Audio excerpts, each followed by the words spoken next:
Well, good morning, beautiful. Let's talk all things pigmentation, meaning what to do if you have pigmentation and it's not getting better, how to make any product that you're using that is a pigmentation brightening inhibitor work better, and why maybe you're still struggling with pigmentation and confused with why it comes right back. So, hope this video won't be all over the place. Also, just thank you to everyone buying my pigmentation brightening treatment, which is today's the last day it'll be on sale. Just wow, you guys are so amazing. Thank you. My team and I thank you so much for all of your love and support for our brand and products. Thank you. So let's first talk about if you are a person that's struggling with pigmentation. You know, we're in San Diego, so it's summer all the time. So the majority of our clients deal with pigmentation concerns like melasma.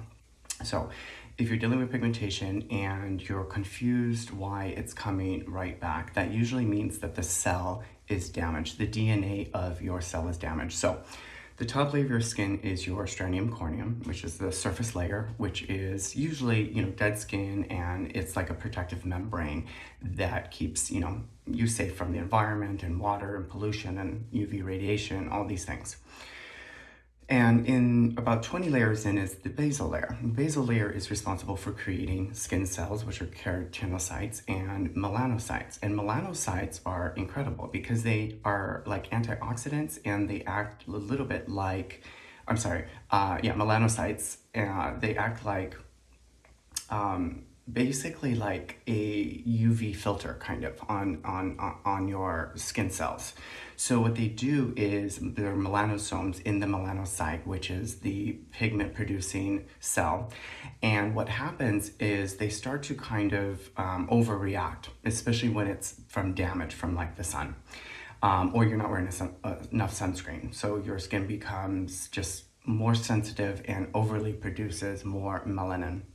So what that means for you, and why I think it's important for you to know this, is that it takes a bit of time to get into the deeper layers of the skin, into the basal layer where the issue is, where the cause is, where the pigment is coming from.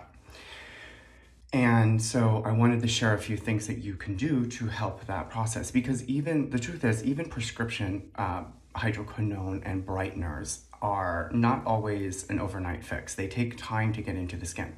So if you're using a 2% now or 4% or whatever now, and it's not really working and you want to help it out a bit, you can exfoliate before you apply it, which is really helpful with an alpha hydroxy acid.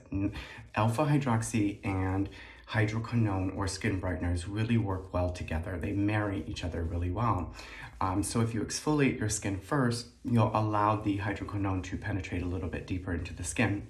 And then if you use a retinoid, vitamin A, with hydroquinone, that can also help it, because if the cell is damaged, like I was telling you at the beginning of the video, then you need to remember that it takes some time to regenerate a new skin cell, and a new skin cell that's no longer damaged, meaning the DNA of that cell is no longer damaged. And that's why a lot of people will brighten and then the pigment comes right back. It's because that cell is not truly become a brand new cell. It's got like memory of the damage and it keeps producing that damaged cell. Does that make sense?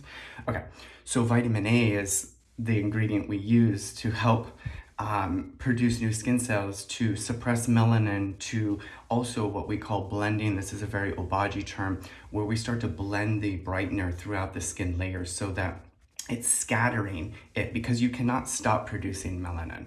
So it's going to produce it, but we want to produce it in a controlled manner that is scattering that pigment through the keratinocytes instead of, overpopulating in like one area. Oh my God, I hope I'm not losing you. Does that make sense? So vitamin A, when you use it with hydroquinone, it helps to do that, or another skin brightener, mostly hydroquinone, but any skin brightener will work better with retinoids or alpha hydroxy acids. That's why last week I was exfoliating with my lactic first to just help the brightener get in even deeper into the skin. But the thing is if you use a hydroquinone product now and you don't use it with vitamin A and you have like melasma and very stubborn pigment, then all you're doing is bleaching the pigmentation and then it comes right back, because and it comes right back as soon as you stop using it, because that cell again is still damaged, and because you are just bleaching, you're not blending the hydroquinone, the pigment inhibitor, throughout the skin layers, so that when it does reproduce and populate again, it does so in a more unison and uniformed way. It's like I think 1 in every 10, I can't remember, I'm not a scientist or a doctor. It's like 1 in every 10 melanocytes affects the keratinocyte. So the melanocyte is it scatters throughout the skin cells. I feel like I'm losing myself here. It scatters through those skin cells and protects them. It's kind of like a protective membrane protecting the actual skin cell. Does that make sense? Oh my God.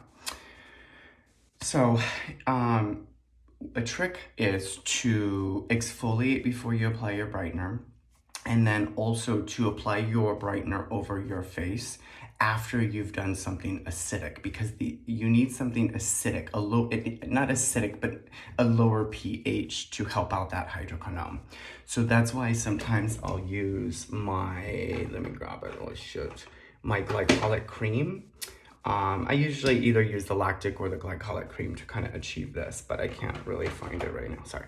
I'll put my glycolic cream on because it's acidic and it's a lower pH, and then I'll put the hydroquinone on first, because I'm manipulating formula to get a very desired result that you would normally only get if you got a prescription skincare. Like if you went to a doctor and they prescribed you hydroquinone in 4%, usually it's with Retin-A, or they'll separate them, but you're supposed to use both of them at the same time, putting the hydroquinone on first because it's usually more acidic, which will help the penetration of the hydroquinone to be pushed and scattered throughout. Does that make sense? Oh my God.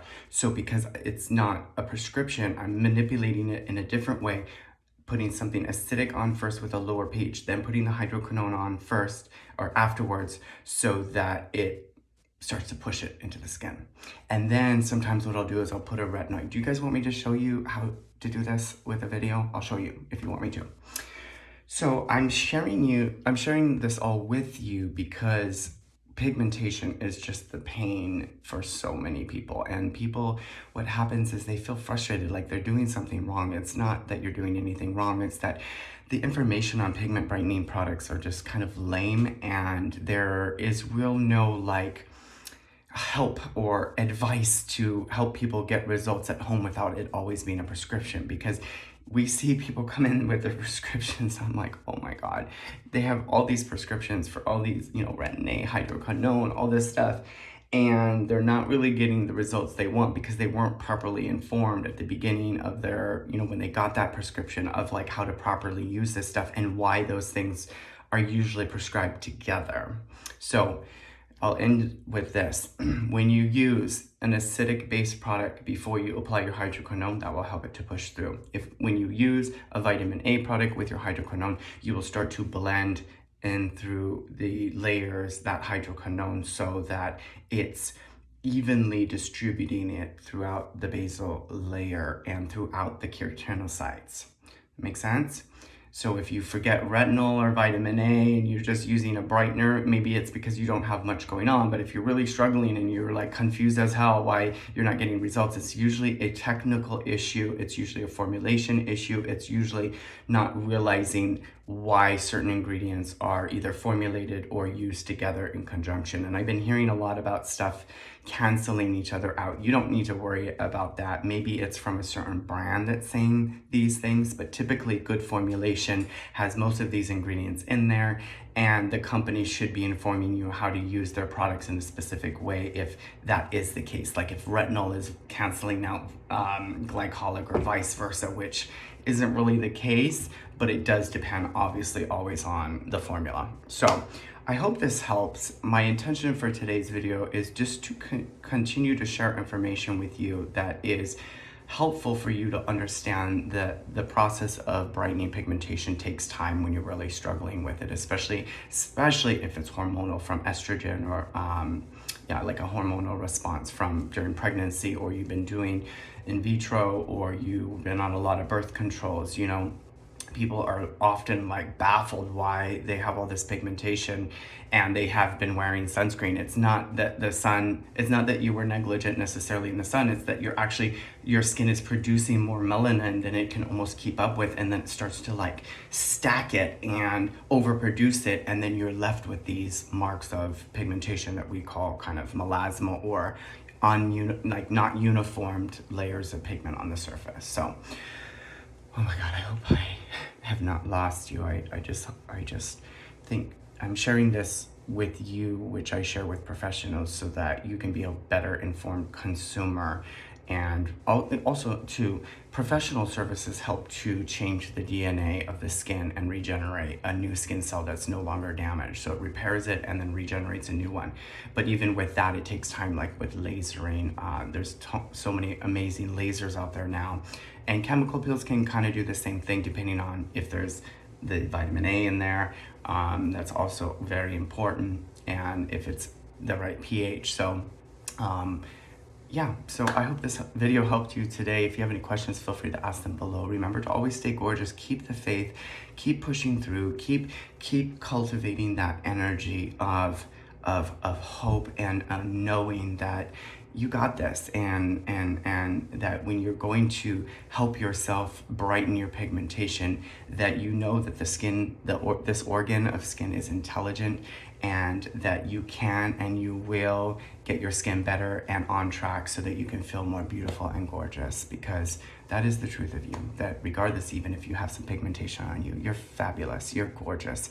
And let's not get so obsessed with the one thing. And I know sometimes I can do that on myself, and I'm like picking apart, but trying to practice what I preach here, and that is, let's focus on the good more than the concern. Okay, I love you, have a beautiful day, and I'll see you soon. Bye.